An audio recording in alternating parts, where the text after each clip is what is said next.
Hello, welcome to Living English. In today's episode, we're looking at how to talk about possibilities or what is likely to happen. And we're looking at a new verb tense, the present perfect.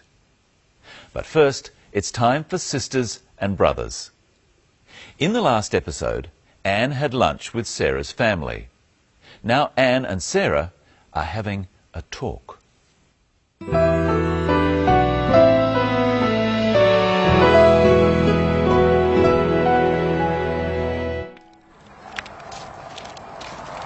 I'm sorry about my brother. Not at all. You have a lovely family. Everyone seems so happy. Anne, what's the matter? There's something I haven't told you. Oh, what is it? When I met your brother, I was thinking about my brother David. I haven't seen him for 2 years. How come? He's missing. One reason I came to Australia is to find him. I'm so sorry. Have you had any luck? Not yet.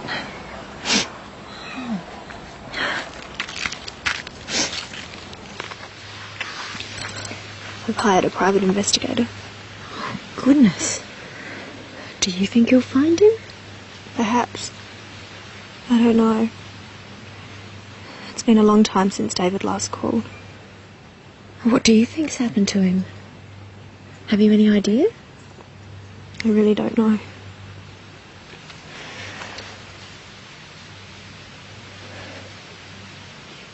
I can't help thinking the worst. I'm sure he's all right. If something bad had happened, you would have heard. I guess so. I suppose you're right. Let's hope Anne's brother is all right.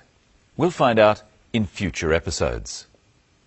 Well, let's look at some of the common expressions in that episode. First, Sarah apologises for her brother's behaviour. Remember, in the last episode, Sarah's brother Steve offered to take Anne out. You're lucky. I haven't been to the zoo. I'd love to go to the zoo. I'll take you. Sarah thinks Steve was a bit rude, so she apologises. She says she is sorry about his behaviour. I'm sorry about my brother. Not at all. You have a lovely family. Sarah says she is sorry about her brother.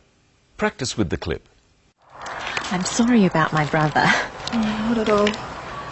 You have a lovely family. Anne says, not at all. She means Sarah shouldn't worry. She's not upset or offended. Remember, in a previous episode, we looked at the phrase, don't mention it. Not at all is another way of saying, don't mention it. Practice with the clip. I'm sorry about my brother. You have a lovely family. Anne tells Sarah she is looking for her brother who is missing. Listen to this clip. I've hired a private investigator. Anne says she has hired a private investigator. She has hired a detective. This is an example of present perfect tense. She hired a detective, and the detective is still working. Present perfect is used for actions started in the past that are still true. Present perfect is made from the verb have and the past participle of another verb. First, let's look at the verb have. Repeat them with me. I have. He has. She has. It has. You have. We have. They have. In our example, she has hired a detective. The past participle of the verb to hire is hired. So this can be added to the verb have or has to make the present perfect tense, like this. Usually, we shorten the have and has like this, so we would say, I've hired a detective. She's hired a detective. They've hired a detective. That sounds like too many detectives. Let's look at some other ways of using the present perfect. Anne, what's the matter? There's something I haven't told you. Anne says there is something I haven't told you. This is the negative. If Anne has told Sarah, she would say, I have told you, or I've told you. But she has not told Sarah about her brother. So she says, I have not told you, or I haven't told you. Practice with the clip. Anne, what's the matter? Anne, what's the matter? There's something I haven't told you. There's another example in the story. Listen. When I met your brother, I was thinking about my brother David. I haven't seen him for 2 years. Anne says she hasn't seen her brother for 2 years. The last time she saw her brother was 2 years ago. And up until today, she still hasn't seen him. That's very sad, isn't it? Yes, it is. Hello, Michelle. Hello, Brenton. 2 years is a long time not to see your brother.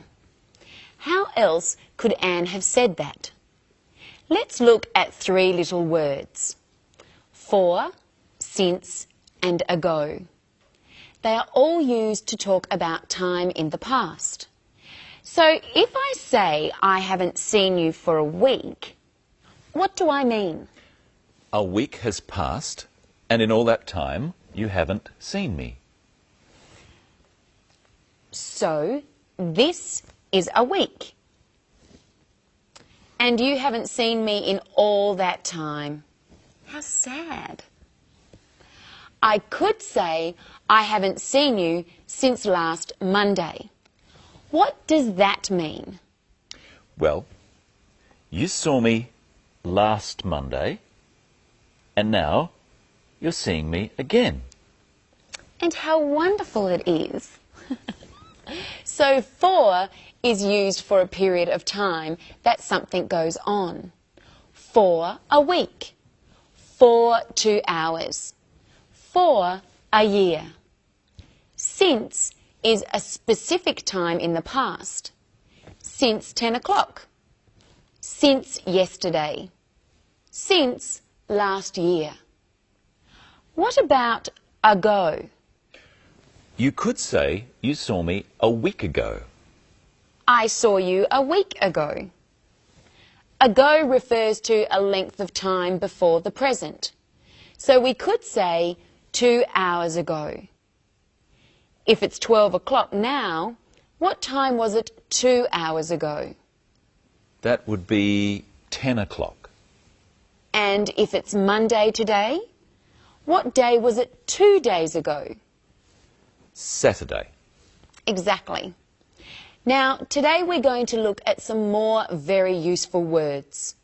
First, let's see another clip, and my question is, does Anne think the detective will find her brother?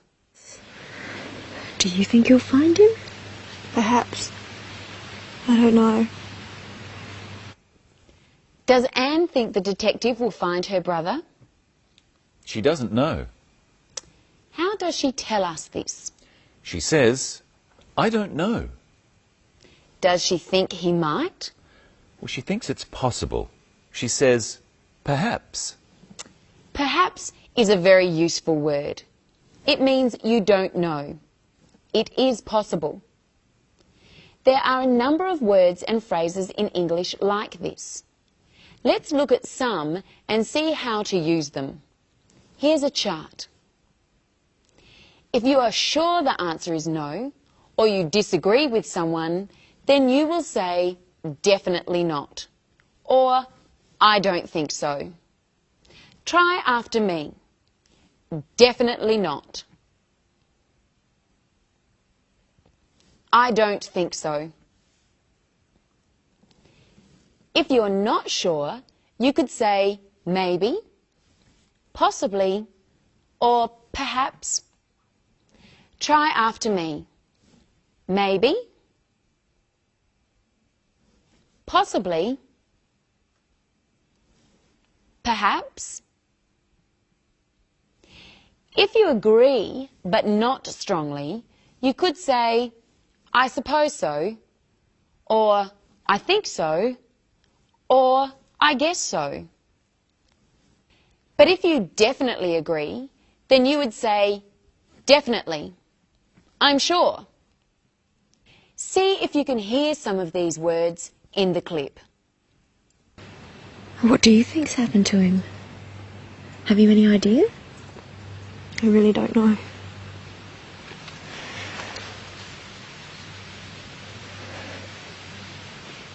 I can't help thinking the worst. I'm sure he's all right. If something bad had happened, you would have heard. I guess so. I suppose you're right. Does Sarah think David is all right?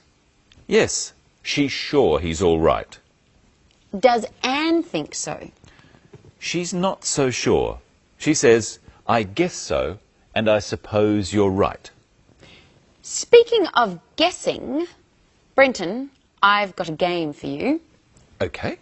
I've got 3 cups here. They're all upside down, and under one of them is a sweet, like this one. Do you know which one? I don't know. I have no idea. Here it is. Now watch carefully while I mix them up. Now, where is the sweet? I think it's under this one. Are you sure? I think so. I'm fairly sure. What do you think at home? Is the sweet under this cup? Are you sure? Or do you think maybe? Or definitely not? No. No. Do it again, do it okay. again. I'll get it right this time. Okay. Which cup is the sweet under? This one, I think. You guess so?